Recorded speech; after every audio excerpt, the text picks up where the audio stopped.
Hey everybody, welcome into the Woody Hayes Athletic Center for the practice report. It is brought to you by Byers Auto. Ohio State getting ready for Utah in the Rose Bowl. They had a nice little media afternoon in here before practice.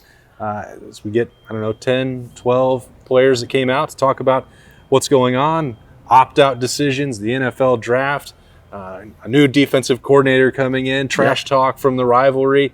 Oh, and they're playing a game in a couple of weeks. That's Tim May and Spencer Holbrook. I am Austin Ward. And Tim, I know you wanted to know a lot about how Ohio State was responding to the comments that have come from the other side of the game. And not really a lot of fans in this building, as you might expect. I've promised you a story about that. I'm going to actually deliver one now because, okay. They're a little bit perturbed about being called out about not being tough, by Josh Gaddis and stuff. And, it's right out there for anybody to see. But the funny thing about it was, all the different guys I talked to about it, Steele Chambers is the one that stepped up and said, you know what? On that day, they weren't tough enough. They didn't get it done. Right. I mean, I'm paraphrasing what he said, but that's pretty much what he said. And, this is another shot against a very physical team to prove that, you can play Ohio State ball. What is Ohio State ball? It's getting after it in every facet, including being the toughest guy on the block. We'll see if that comes to fruition. But, I'm very curious because I think there is some fire here to play in that Rose Bowl other than just it's a consolation prize. Yeah, it's an interesting locker room, I would say right now. There's guys trying to bump their draft stock with a good Rose Bowl. There's guys who might not even play in the Rose Bowl maybe. There's guys that are trying to, give themselves a springboard for spring practice to make their name for themselves next year. It's a big mix of a lot going on. It's a cocktail. It's a cocktail of mixed motivations, but it seems like contrary to what maybe even I thought would be in this building, there's a lot of motivation. There's no shortage of reasons to get up for playing Utah. And Utah wasn't mentioned a lot in this building today just because there were so many different angles we could ask questions and talk to these guys about different things. And it's the first time talking to them since the loss and the rivalry. And, they've had to have that marinate for a while. But, it's all coming together for different forms of motivation. I find it really interesting the way the dynamic of this locker room is right now. Well, and I think that a lot of that, why you don't have to specifically talk about Utah much, is that Ohio State's motivation is coming from what happened in Ann Arbor in the big house and more bulletin board material. We know that, that only goes so far. We talked about the week up to the game, and it didn't really, trump the sickness and the lack of execution or stopping the run or any of the other things. We don't have to parse through that again. But Ohio State was, for a program that does pride itself on being tough 365 days a year, they weren't on that day. Yeah. They weren't tough enough. The accusations that the program is soft or that they were a finesse team or that they were standing on third and thought they hit a triple, all that stuff rubs a very proud program the wrong way. And some of this stuff is not even just about proving it in the Rose Bowl. You heard Jack Sawyer talk about, make sure that's not going to happen again in 11 months or so when that comes back around. So this is a rejuvenated, from that respect, program that very much wants to reassert itself as the best team in the Big Ten. Yeah, as you're talking there, this is what I'm thinking is that shows you the level that Ohio State is on, is that wasn't good enough. 10-2 was not good enough, not playing for the Big Ten championship and getting a seat in the college football playoff Final Four is not good enough. That doesn't match. You got Utah going to that game. Utah is fired up. First time it's ever been in the Rose Bowl. It's on a different level. It doesn't mean they can't beat Ohio State. That's not what I'm talking about. Right. But this is a program, as we've talked about many times on my podcast with you, on these kind of shows here, they hold themselves to another level, and they know they didn't reach that level against Michigan and against Oregon. And it's going to sit with them for a long time. So I think you really touched on it there. I think one of the interesting things is in 2018 when this team played in the Rose Bowl, you wondered where the motivation was. Well, the motivation wasn't really needed, at least in that game. But they were still the top-ranked team in the Big Ten, and there's a banner in here still right now that says that they won the Big Ten because they were the best team in the Big Ten. Right now, they're at number 6 in the country. They're 10-2. An incredible season going to the Rose Bowl, and guess what? They're not the top-ranked team in the Big Ten. Yeah. And I think that's the difference is you can be really happy with number 6. You can be really happy with 10-2. You can be really happy with the Rose Bowl. When you see maize and blue above you on that, pedestal that is college football right now. For the first time in a long time. That does not sit well here. And, do you say that you feel like, I feel sorry for Utah because they're going to take the the beating for it. I don't think that's going to be the case, but this team is not lacking any sort of motivation for wanting to show, hey, we're not just a finesse team. This is going to be a heavyweight fight too. I mean, doesn't mean the two combatants are equal. It's going to be a heavyweight fight. I think that was the question on Selection Sunday when we were in the same building. That was a team that was clearly reeling from what happened. It was called by a couple players I hear a shock to the system. Shockwaves had gone through it, and that the Rose Bowl was a consolation prize. And that, well, how excited were you going to be to open that on New Year's Day? I thought, well, maybe give it a week or two, let them get back into workouts, start thinking about what that may mean for them and heading into next year.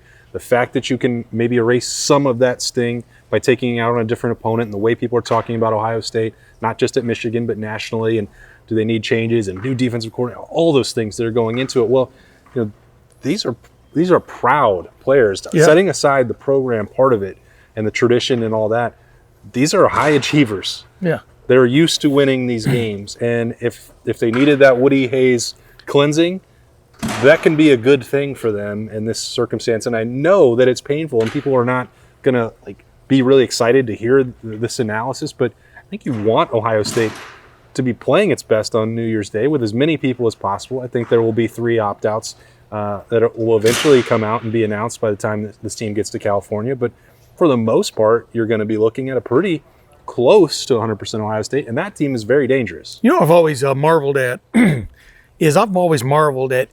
teams, like a mediocre NFL team, but when you see them in a goal line stand situation and they all fight for the same thing, even though their season is down the tubes, they may or may not help how much money they make in the next whatever, but they're all mainly, they don't want to get beat. Right. These are proud guys, and that's the kind of athletes you've got at Ohio State.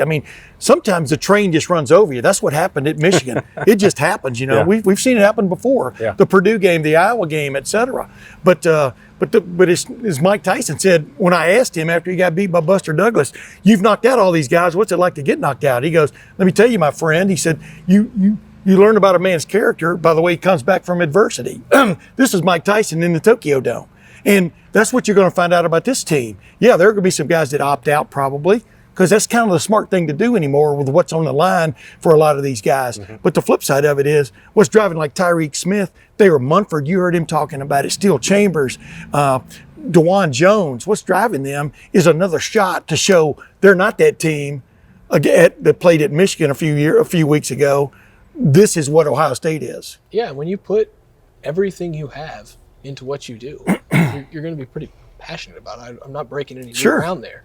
All of these guys have reached the pinnacle of college football as far as getting a scholarship and being a starter at Ohio State. Like that is, there's only a couple programs that might be able to say that they're at a higher level. And so, like you said, it's a proud group, it's a motivated group, and maybe going off a little bit of what both of you guys said, that cleansing, can come in different forms. This time it just came in the form of a rivalry game. Yeah. And it stings even worse that, Ohio State's taken a lot from Michigan the last 10 years.